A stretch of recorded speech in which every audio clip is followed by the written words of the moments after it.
السلام علیکم ملګرو، ستړي مشئ. نن په جلال آباد ښار کې ډیر زیات بیروبارو ان د پښې د کېښودو ځای هم نه و. د وچو میوو یو ګرم بازارو، هغه میوه چې په نړۍ کې یو ځانګړی نوم او ځانګړی خوند لري. الحمدلله په افغانستان کې په لویه پیمانه پیدا کیږي او ډیره ارزانه هم ده.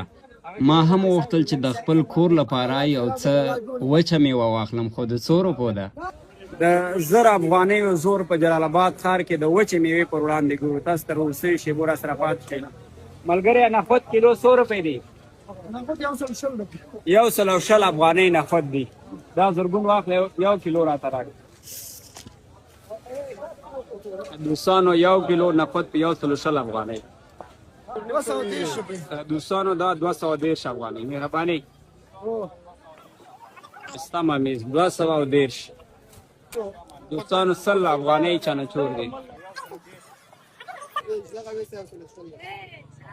دوستانو ممپلی یو کیلو په 110 افغانۍ. دوستانو دا بادام په 400 افغانۍ دی. دا په 100 روپۍ دی. 400 افغانۍ دی. نیم کیلو وتله. دوستانو پیستا کیلو و نیم سو افغانۍ. نو په عامه اصطلاح کې د موږ مایان وایو، نو کیلو په 110 افغانۍ ده. سان 200 افغانۍ. 110 سل دا څو شو؟ یو کیلو 210. 110 نخود او بل شي خو بل دا 110 نوره سودا مخلوق 100 روپۍ پاتې کړي. 100 روپۍ پاتې. 100 افغانۍ. دوستانو بس په 900 افغانۍ مو دغه شیان واخلو. ګزاره کوي. ها صحیح ده. یوازې په څه شیان کم دی. ملګرو 100 افغانۍ پاتې دي او 100 افغانۍ باندې دغه چاکلیټ واخلو. دا زموږ د کور لپاره بسنه کوي. دا میوه صحیح ده. الله خوشحاله.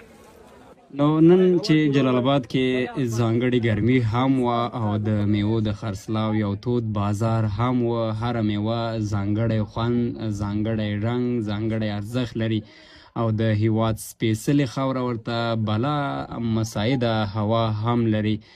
نو جلال آباد خلک بیا نو میلمستیا کې هم ځانګړي دي او دې دواړو خو غوښتل چې موږ هم ویډیو کې راوله.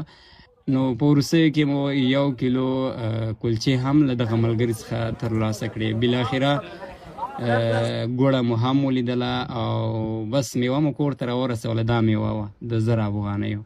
له تاسې مننې چې موږ څارئ. هڅه وکړئ چې زموږ پیج فالو کړئ. انشاءالله ښایسته ویډیوګانې به ستاسې پر وړاندې کوو.